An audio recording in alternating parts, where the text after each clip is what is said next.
오늘 말씀의 제목은 최고의 발견입니다. 우리 성도님들은 지금껏 살아오면서 인생의 최고의 발견, 인생의 최고의 발견은 무엇입니까? 오늘 본문의 이 베드로는 인생 최고의 발견을 하였습니다. 이 사실 베드로의 발견은 성도라면 누구나 이미 발견한 것입니다. 그 발견이 무엇이겠습니까? 우리 말씀을 통해서 확인해 보겠습니다. 말씀을 보니 이 갈릴리 호숫가에 배 두 척이 있었고 어부들은 그물을 씻고 있었습니다. 예수님께서 한 배에 오르사 사람들을 가르치셨는데 그 배는 시몬의 배다라고 기록이 되어 있습니다. 예수님께서 가르치시기를 마친 후에 베드로에게 말씀하시기를 깊은 데에 가서 그물을 내리라 하였고, 베드로는 어부로서 밤새 잡은 것이 없지만 주의 말씀을 의지하여 그물을 내리고 엄청난 수의 물고기를 잡았음을 기록하고 있습니다. 그러면 오늘 본문의 이 사건에서 가장 놀라운 것이 무엇입니까? 우리가 오늘 본문을 쭉 읽어봤는데 오늘 본문의 이 사건에서 가장 우리를 놀라게 하는 것이 무엇이죠?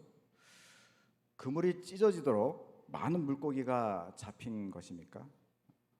물론 밤새도록 물고기 하나 잡지 못하다가 주의 말씀을 의지하여 그물을 내려서 참으로 경험해보지 못한 많은 물고기를 잡는 것, 참으로 놀라운 사건이죠. 그런데 오늘 본문에서 가장 놀라운 것은 이 베드로의 반응입니다. 이 8절 말씀에 보면은 다음과 같이 기록되어 있죠. 시몬 베드로가 이를 보고 예수의 무릎 아래 엎드려 이르되 주여 나를 떠나소서 나는 죄인이로소이다 하니. 베드로의 반응이 무엇입니까? 물고기를 많이 잡았는데 그의 반응은 주여 나를 떠나소서 나는 죄인으로서이다 라고 말했다는 것이죠. 어떻게 이러한 반응을 할 수 있었을까요? 일반적으로 기적을 경험하면 놀라며 기뻐하는 것이 일반적인 것이 아니겠습니까? 예를 들어서 오병이어의 기적, 우리가 잘 알고 있는 오병이어의 기적을 보았을 때 그 기적을 경험했던 사람들을 한번 기억해 보십시오. 그들은 그 오병이어의 기적으로 인해서 놀라며 기뻐했습니다. 그리고 놀라며 기뻐하며 예수님을 따라갔지요. 심지어 그들은 그 기적으로 말미암아 예수님을 왕으로 삼고자 했습니다. 그렇다면 베드로 또한 주여 나를 떠나소서 나는 죄인입니다 할 것이 아니라 요즘 말로 참 대박이다 또는 요즘 아이들 말로 뭐 개꿀이다 이런 말을 해야 맞지 않겠습니까? 그런데 어찌 베드로는 나는 죄인입니다 라고 고백을 했을까요? 우선 베드로는 이 사건을 통해서 예수님의 신성을 느꼈습니다. 신성이란 것은 하나님 됨에 대한 지식이죠. 즉 예수님에 대하여 하나님의 신성을 느꼈음이 틀림없습니다. 그것을 어떻게 알 수 있습니까? 8절 말씀에 보니 이 베드로가 예수의 무릎 아래 엎드렸다라고 기록이 되어 있죠. 그렇습니다. 베드로는 이 예수님을 경외하게 되었죠. 즉 베드로는 예수님의 거룩하심을 깨달았습니다. 죄인이 거룩하신 하나님 앞에 서게 되면 어떻게 되겠습니까? 하나님은 거룩하시기 때문에 반드시 죄에 대한 속죄를 요구하십니다. 성경을 보면 이 거룩함의 속성은 뭐냐면 이 거룩함은 반드시 죄에 대한 속죄를 요구한다는 것이죠.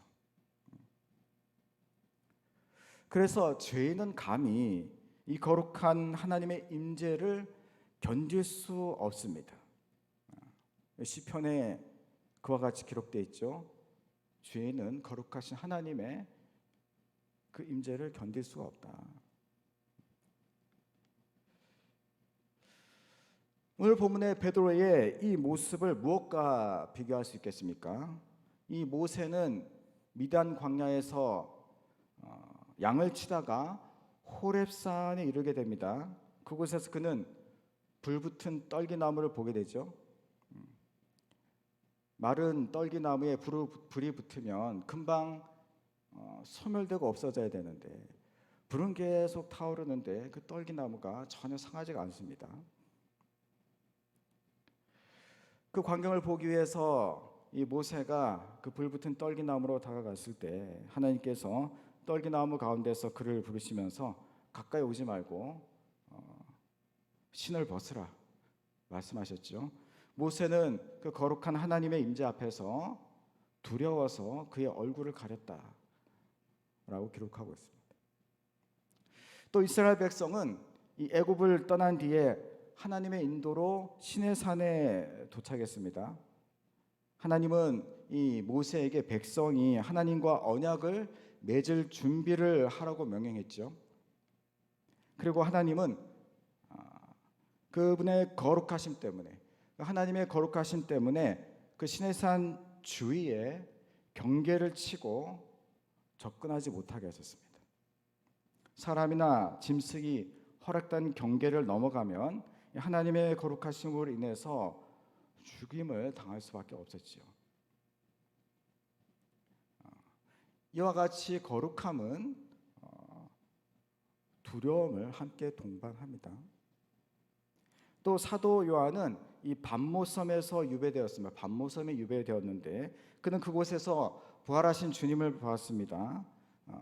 주님의 눈은 불꽃 같았고 얼굴은 해처럼 빛났으며 음성은 많은 물소리처럼 장엄했습니다. 요한은 그 거룩함 앞에서 이 경외심에 사로잡혀서 무엇과 같이 되었다 하냐면 죽은 자처럼 그 발 앞에 엎드렸다라고 기록되어 있습니다. 요한이 어떤 사람입니까? 예수님의 품 안에서 그 사랑하는 제자로 얼마나 친밀감 있게 함께했던 사람이 요한이 아닙니까? 그런데 그 부활하신 주님 앞에 그가 그 거룩하심 앞에 그 경외심 앞에 눌려 죽은 자처럼 엎드려졌다라고 기록하고 있습니다. 이처럼 베드로는 그 예수님의 거룩하심을 깨달았죠. 그래서 그는 예수님의 이 거룩하심 앞에서 그의 죄인됨을 보았고 그가 죄인임을 고백하지 않을 수 없게 된 것이죠. 그런데 예수님을 향한 베드로의 이 경외심만으로도 이 베드로의 이 고백, 내가 죄인이고 예수님은 나의 주님이십니다 라는 이 고백을 온전히 설명하지는 못합니다. 그의 고백에는 보다 근본적인 원인이 있습니다. 그 근원이 무엇일까요? 그 근원을 알고자 한다면 오늘 이 본문 속에 이 베드로의 모습을 우리가 유심히 살펴볼 필요가 있습니다. 이 베드로의 고백의 근원이 무엇인지 알려면 이 본문 속의 베드로의 모습을 유심히 살펴볼 필요가 있죠. 오늘 본문 8절에서 베드로가 이 자신이 죄인임을 고백하면서 또 무엇이라고 말합니까? 주여 나를 떠나소서라고 말합니다. 여러분, 베드로의 이 말이 어떻게 들립니까? 주여 나를 떠나소서 이런 말을 할 필요가 없이 자기가 예수님을 맞이하기가 부담스럽고 두려우면 본인이 떠나면 되지 않습니까? 그런데 왜 예수님께 다가가서 주여 나를 떠나소서 이렇게 얘기합니까? 베드로의 이 말이 어떻게 들리죠? 떠나라는 말로 들립니까? 떠나지 말라는 말로 들립니까? 이전에 어떤 성도님이 병원에 입원하셨습니다. 그래서 병문안을 하기 위하여 성도님께 전화를 드렸습니다. 그랬더니 성도님께서 하신 말이 목사님 바쁘시니 오시지 말라 이러는 겁니다. 이 말은 오라는 말일까요? 오지 말라는 말일까요? 어쨌든 병문안을 했으니 그 병문안관이 매우 반가워하셨습니다. 그래서 이런 말이 있죠. 말의 행간을 읽어야 된다. 즉 말은 의도를 파악해야 할 필요가 있습니다. 성도 여러분, 사람이 어떤 대상에게 두려움을 느끼면 어떻게 반응하죠? 그 대상으로부터 도망하려고 하죠. 그 두려움을 느끼는 대상으로부터 도망치려고 하는 것이 일반적인 그 반응입니다. 예를 들어서 이 도둑이 경찰을 만나면 어떻게 합니까? 뒤도 돌아보지 않고 도망가죠. 그래서 경찰이 가끔씩 범인을 잡을 때가 있는데 그 범인을 잡은 이유가 갑자기 그 사람이 도망가기 때문에 도망가 쫓아가서 잡다 보니까 그 범인이었던 거죠. 즉 도둑이 경찰을 두려워하는 것은 죄를 벌하는 경찰이 두렵기 때문입니다. 어디 도둑 중에 경찰 앞에 무릎을 꿇고 나는 죄인이 나를 떠나소서라는 도둑을 본 적이 있습니까? 그런 도둑은 절대 없을 것입니다. 이것이 바로 이 베드로와 도둑의 차이점인 것이죠. 어떤 차이점입니까? 둘 다 죄인임을 깨닫습니다. 그래서 두려움을 느낍니다. 그래서 도둑은 달아났습니다. 그러나 베드로는 어떻게 했습니까? 예수님께 다가가서 그 앞에 무릎을 꿇었습니다. 그리고 그 앞에서 자신이 죄인임을 고백했습니다. 그러면 왜 베드로는 예수님을 향해 나를 떠나소서라고 했겠습니까? 이 말에는 숨은 뜻이 있습니다. 그 뜻이 무엇이죠? 나는 죄인으로 거룩한 주님 앞에 설 수가 없습니다. 나는 죄인으로서 거룩한 주님 앞에 설 수 없습니다. 그러나 나는 주님을 떠나고 싶지 않습니다. 그러니 주께서 나를 떠나소서라는 말이죠. 어떻게 그것을 알 수 있겠습니까? 오늘 보면 11절 말씀에 다음과 같이 기록되어 있죠. 11절 말씀에 보니까 그들이 베드로를 육지에 대고 모든 것을 버려두고 예수를 따라가니라라고 기록되어 있습니다. 예수님께서 베드로에게 나를 따르라 하니 베드로가 어떻게 했습니까? 모든 것, 배와 물고기, 그 기적을 통해서 그 잡은 수많은 물고기 다 버려두고 누구를 따라갔습니까? 예수님을 따라갔죠. 즉 베드로는 자신이 죄인임을 깨달았지만 거룩하신 주님을 떠나고 싶지 않았던 것이죠. 왜 그렇겠습니까? 왜 자신이 죄인인 것을 알면서 거룩한 주님을 떠나고 싶지 않았겠습니까? 그 이유는 바로 예수님이 그 베드로를 죄와 죽음과 그 저주와 사망에서 구원할 구세주, 즉 구원자, 메시아임을 그가 알았기 때문이죠. 그럼 누가 베드로에게 베드로 자신이 죄인이며 예수님이 그를 구원할 구원자이시며 메시아인 것을 알게 했겠습니까? 과연 누가 이 사건, 이 물고기 잡는 이 사건을 통해서 과연 그 누가 베드로 하여금 너는 죄인이고 바로 너 앞에 계신 저 예수님이 너희 구주이고 메시아이며 저분이 바로 구원자이시다라는 것을 누가 그에게 알게 하였다는 거죠. 오늘 본문에는 그런 내용이 없지 않습니까? 누가 알게 했을까요? 그것을 알게 하신 분이 바로 성령 하나님이십니다. 누구시라고요? 성령 하나님이시죠. 어떻게 알 수 있습니까? 오늘 누가복음 5장 5절 말씀을 보겠습니다. 5장 5절 말씀에 어떻게 기록되어 있습니까? 시몬이 대답하여 이르되 선생님 우리들이 밤이 새도록 수고하였을 때 잡은 것이 없지만은 말씀에 의지하여 내가 그물을 내리리다 하고. 자, 5절 말씀에 보니까 베드로가 예수님을 누구라고 지금 부르고 있습니까? 선생님이라고 부르지 않습니까? 선생님. 즉 베드로는 예수님을 존경할 만한 그런 스승 정도로 인정하고 있는 것이죠. 그래서 스승의 말 따라 그물도 내린 것이겠죠. 그러면 5장 8절 말씀에 뭐라고 기록되어 있습니까? 우리 8절 말씀 보니까 8절 말씀 한번 같이 읽어보겠습니다. 8절입니다. 시작. 시몬 베드로가 이를 보고 예수의 무릎 아래에 엎드리르되 주여 나를 떠나소서 나는 죄인으로소이다 하니.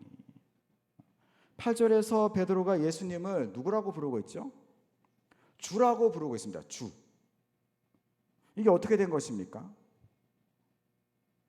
5절과 8절의 호칭이 달라졌죠. 선생님에서 주로 바뀌었습니다.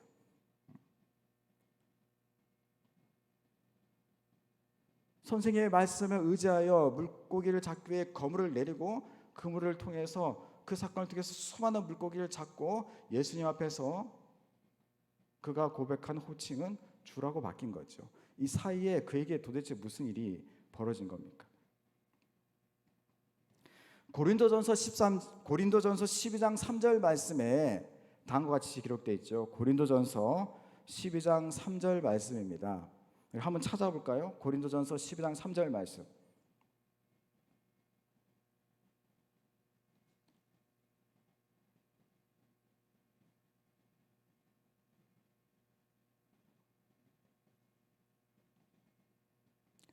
우리 같이 한번 읽어보겠습니다. 고린도전서 12장 3절 말씀입니다.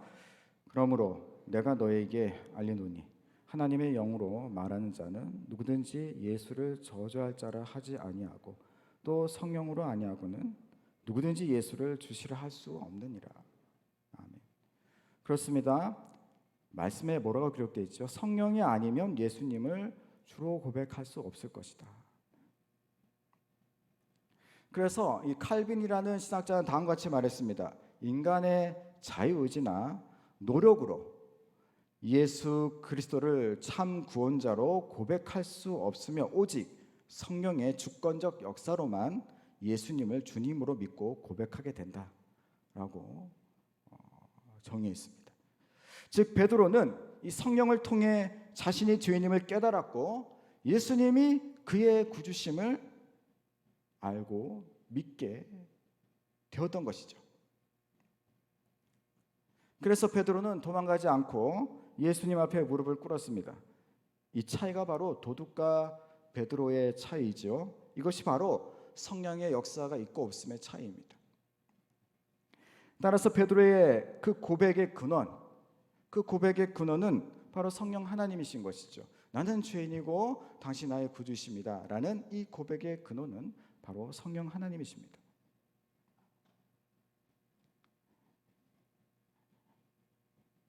즉 나는 죄인이며 예수님이 나의 구원자이심을 명확하게 알고 믿는 것, 이것은 성령의 역사인 것이죠.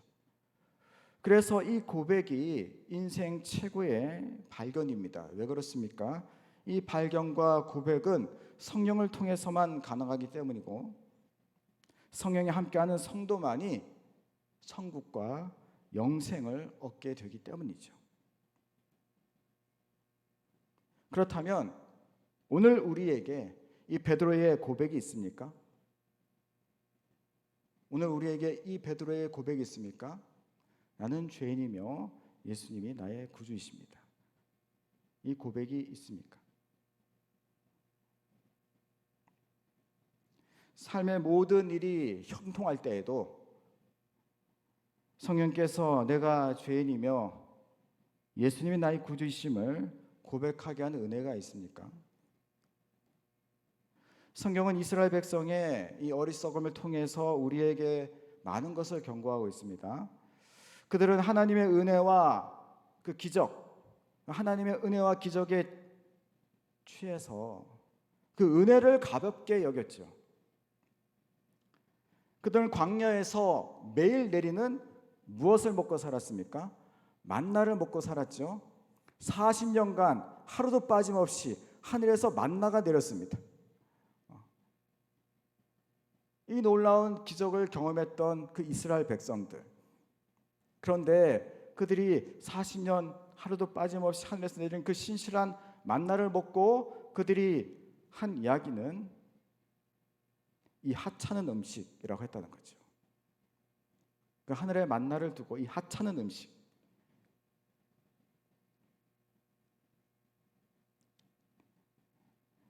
이는 단순한 음식에 대한 불평이 아니라 금 만나를 주신 하나님을 경멸하는 행위였습니다. 성도 여러분, 이 만나의 실체가 무엇이죠? 하나님께서 이스라엘 백성들에게 하늘의 만나로서 먹인 이 만나의 실체, 우리는 보통 예표라고 하기도 하는데 이 만나의 실체가 무엇입니까? 요한복음 6장 35절에서 35절 말씀, 요한복음 6장 32절에서 35절 말씀에 예수님께서 이렇게 말씀하셨죠. 하나님의 떡은 하늘에서 내려 세상에 생명을 주는 것이니라. 그들이 이르되 주여 이 떡을 항상 우리에게 주소서. 예수께서 이르시되 나는 생명의 떡이니 내게 오는 자는 결코 줄이지 아니할 터요 나를 믿는 자는 영원히 목마르지 아니하리라. 그렇습니다. 이 하늘에서 내려온 이 생명의 떡, 이 만나의 실체는 바로 예수 그리스도이시죠.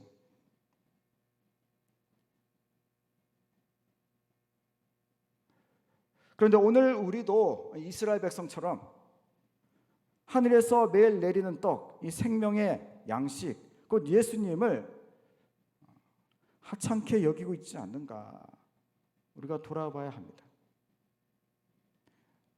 어떤 사람들은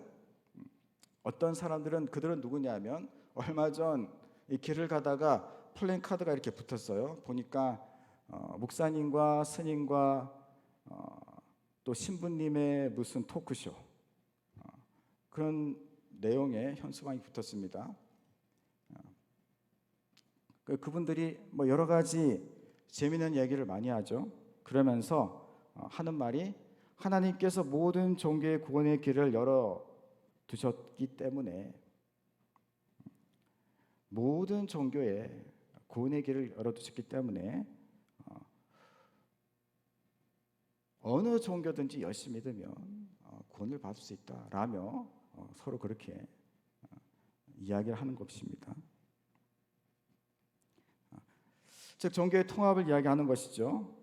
근데 더욱 심각한 것은 일부 유명한 목사님들마저 그런 분들과 연합을 하고 생명의 떡이신 그 예수님을 그 십자가 대속을 통해서 우리에게 주신 그 구원의 은혜를 하찮게 여기는 것을 보게 됩니다. 또 우리는 이 오병이의 기적을 잘 알 것입니다. 오병이의 기적을 보고 기뻐하며 예수님을 따라왔던 많은 그런 무리들이 결국 어떻게 되었습니까? 그들은 예수님을 떠났다라고 기록되어 있습니다. 많은 무리들이 그 오병이의 기적을 보고 그 5,000명 이상, 남자만 5,000명 이상 되는 그 많은 무리들이 오병이의 기적을 통해서 예수님께 와서 기뻐하고 즐거워했는데 예수님께서 내가 생명의 떡이 나를 먹어라, 생명의 길을 제시하자 그들이 다 예수님을 떠나가고 12제자만 남았다라고 기록하고 있습니다. 왜입니까? 그들은 기적을 통해서 육신의 배는 채웠으나 자신이 죄인임을 깨닫지 못했고 예수님을 자신들의 주와 그리스도로 믿고 영접하지 못했기 때문이죠. 만약 우리가 하나님께서 베푸시는 그 형통함에 마음을 두며 나의 이 죄인됨과 예수님의 구주되심을 잊고 산다면 그것은 예수님을 어떻게 보면 가볍게, 때로는 하찮게 여기는 것이 될 수도 있습니다. 그러므로 우리는 이 기쁠 때나 이 슬플 때나 기도 응답이 있을 때나 기도 응답이 없을 때나 여러 가지 일을 할 때나 또는 어떤 일로 인해서 심히 힘들 때라도 나는 죄인이며 예수님이 나의 구주이심을 더욱 선명하게 고백해야 할 것입니다. 날이 갈수록 이 고백, 참으로 주님 나는 죄인인데 예수님이 나의 구주시군요, 이 고백이 날이 갈수록 내 속에서 더욱 선명해지는 것이 바로 성령의 역사인 줄 믿습니다. 오늘 본문의 베드로는 갈릴리 호숫가에서 예수님의 말씀에 순종하여서 놀라운 기적을 경험했습니다. 그러나 가장 큰 기적은 참으로 물고기를 많이 잡은 것, 그것보다 예수님의 거룩함 앞에서 이 베드로가 자신은 죄인이고 예수님이 구주임을 깨달은 것, 이것이 가장 큰 기적인 줄 믿습니다. 따라서 이 성령을 통해서 자신이 죄인임을 발견하는 것이 인생 최고의 발견이며, 동시에 예수님을 주와 그리스도로 믿고 고백하는 것이 인생 최고의 복인 줄 믿습니다. 그러므로 우리의 삶이 어떠하겠습니까? 우리가 그리스도인이 되었죠. 우리 그리스도인의 시작이 어떻게 시작됐습니까? 바로 내가 죄인이고 예수님이 구주이십니다라는 이 고백으로 우리 그리스도의 인생이 시작된 거죠. 내가 죄인인 것을 알고 예수님이 구주인 것을 알므로 내가 성도의 삶, 그리스도인의 삶이 시작된 것입니다. 그리고 이 고백으로 성도는 살아가며 성도는 이 고백으로 끝나는 것입니다. 이것이 바로 그리스도인의 정체성입니다. 이 고백으로 시작해서 이 고백으로 살며 이 고백으로 끝까지 우리의 삶을 마감하는 것이 그리스도인의 정체성인 줄 믿습니다.